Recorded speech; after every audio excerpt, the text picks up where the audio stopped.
Welcome to Bangkok!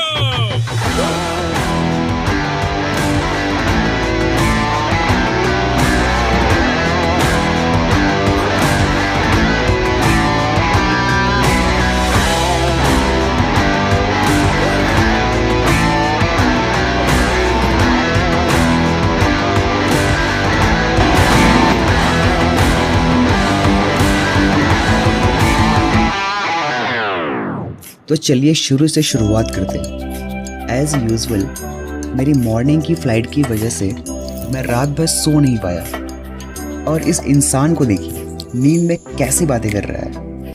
Everyone welcome back to my channel. So अभी बज रहे हैं सुबह के 6 and right now I am at Pune airport and of course for my first international trip to Thailand. So where I'm going to travel in Thailand. So first of all, I'm going to Bangkok. So from Bangkok, I will be traveling to Koh Samui. Then from Koh Samui, I will be traveling to Koh Phangan for of course, the famous full moon party. And from Koh Phangan, I will come back to Phuket. There I will be staying for 5 days, and then I will come back to India. So let's meet in Bangkok. तो ये फालतू intro देने के बाद मैं पहुंच गया Bangkok airport. फिर सबसे पहले लिया मैंने सिम कार्ड और इमिग्रेशन के बाद मैं सीधा आके बैठ गया इस बस में. आप पूछोगे भाई बस में क्यों? तो लो सुनो.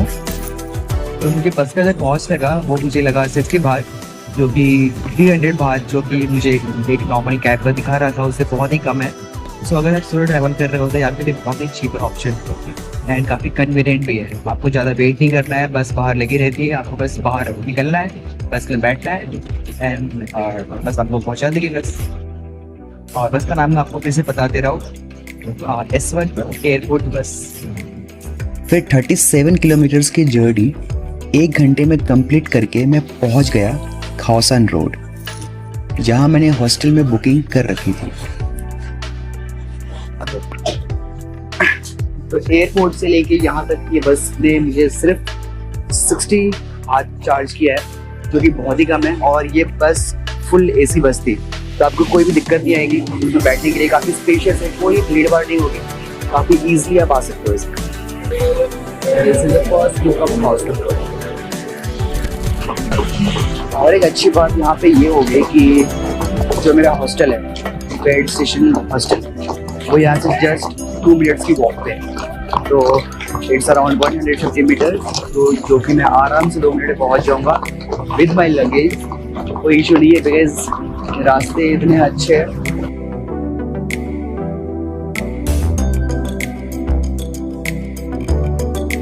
यहाँ पे सामने 7-Eleven का स्टोर है, फर्स्ट 7-Eleven स्टोर जो मैंने देखा है. और ऐसे यहाँ पे बहुत सारी. माई हॉस्टल बेड स्टेशन, जो मैंने बुक करने के पहले ब्लॉग्स देखे थे, शॉर्ट्स देखे थे कि यार कैसा है hostel, and this is exactly same entry के लिए. बहुत सारे लोग यहाँ पे ऑलरेडी है. सामने pool area I can C.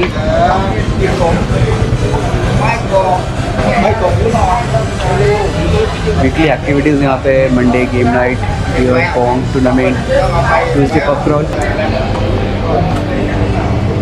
This is the first look. यहाँ पे ब्रेकआउट एरिया है, यहाँ पे people are sitting. The pool area, यहाँ पे people are just chilling. There is a play area. This is the counter.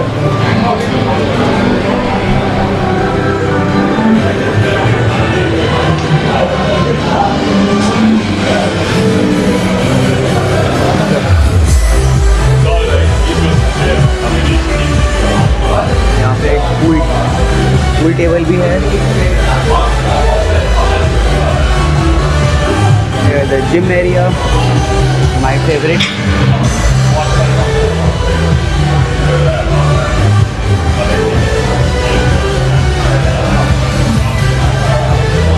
This pool area nice. Wave करने से gate open होता है. And this is the counter. This is the floors. These are the floors. Hi. Now the question is, where is the lift? Oh, it's right here. Okay, let's go.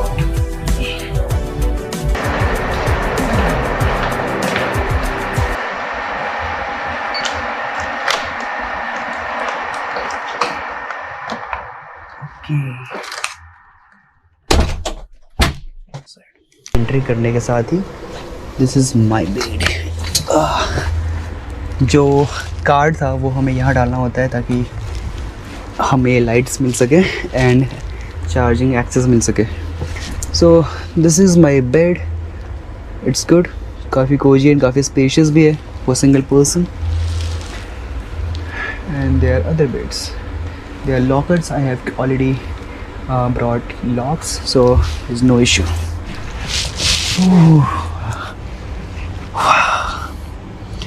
Finally, फिर थोड़ा आराम करके मैं आ गया नीचे, जहाँ लोग पहले से ही चिल कर रहे थे और गेम्स खेल रहे थे।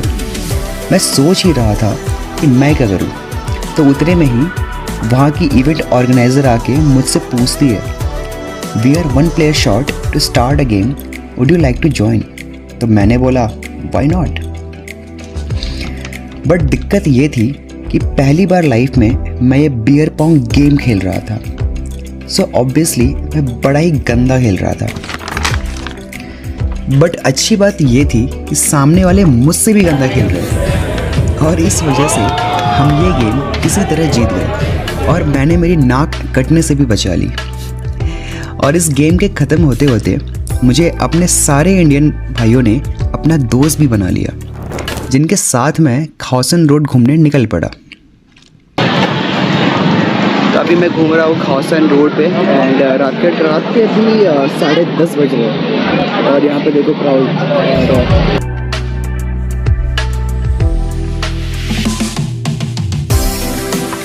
खाउसन road parties and night life के लिए बहुत फेमस है। यहाँ आपको लौंडा नाच के साथ साथ खाने में सांप, बिच्छू, मगरमच्छ सब मिल जाएंगे। सीधे क्रोकोडाइल है भाई, असली लग रहा है। तो यहाँ पे आपको मिलेगा गर्मा गर्म क्रोकोडाइल, ग्रिल क्रोकोडाइल मीट। ओह गॉड, असली है ना?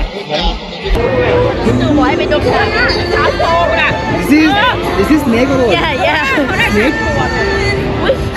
Is this snake? Yeah. Oh. I don't eat. Khaosan road explore करके उसके बाद हम वहाँ से निकल गए नाना प्लाजा रोड के लिए। This is Nana plaza road.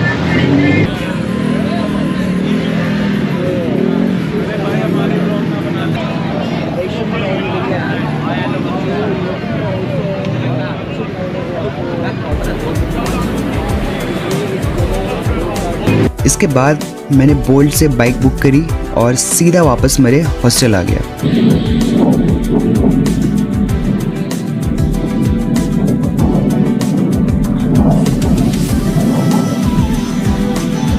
जहाँ पे मेरा फर्स्ट डे ख़त्म होता है, उसके बाद मैंने एक लंबी नींद ली और सीधा नेक्स्ट डे उठा दोपहर को। दूसरे दिन उठ के जब मैं नीचे आया तो देखा सारे फिरंगी जिम कर रहे हैं। तो बस फिर क्या था, मैंने भी थोड़े पुशअप, पुलअप एंड बाइसेप्स लगा ही दिए। अब क्योंकि मैं काफ़ी लेट उठा था तो जल्दी ही शाम हो गई और फिर मैं निकल पड़ा बैंकॉक की सबसे टॉलेस्ट बिल्डिंग के लिए, जिसका नाम है महानोखाओ स्काई वॉक। जब हम महानोखाओ पहुँचे तब तक उनका टेरेस व्यू का एंट्री क्लोज हो चुका था। That is 1600 हाई बार, जो आपको ऊपर sky walk and sky walk दोनों भी है। This is the sky walk और ये स्काई वॉक जो ग्लास है वहाँ पर। This is also including, this is what? 1950. Okay, so for tilt, the package is 1950. और अगर आप दोपहर के टाइम पे आते हो तो it's 1300, जिसमें sky walk and sky walk will be there, but the timings, only timings are. तो सिर्फ बिल्डिंग घूमने के लिए 1600 थाई बात, मतलब लगभग इंडियन 4800 रुपीज़ देना हमें वर्थ इट नहीं लग रहा था। Going back to my hostel, तो यहाँ पे जो प्राइसिंग है that are I showed you right, 1600 for evening sunset timing, जिसमें आपको स्काई वर्स भी मिलेगा और स्काई वॉक भी मिलेगा। अगर आप आफ्टरनून का टाइम पे आते हो तो 1300 इसका प्राइस है थाई बात। इसमें सेम चीज़ है but just a timing difference. और आज कुछ सुबह इनका प्राइवेट इवेंट था जिसकी वजह से स्काई वॉक बंद था. So we will be coming, so I will be coming back tomorrow maybe, अगर time permits. So now we will head back to our hostel जहाँ पे मैं रुका हूँ. And we have joined a pub crawl. Pub crawl में around 50 people will be there and will see how it goes. I will show you. अब pub crawl क्या होता है, उसमें क्या क्या चीज़ें होती है, ये जानने के लिए आपको वेट करना पड़ेगा मेरे दूसरे ब्लॉग का जो कि जल्दी ही आने वाला है. So till then take care, bye bye.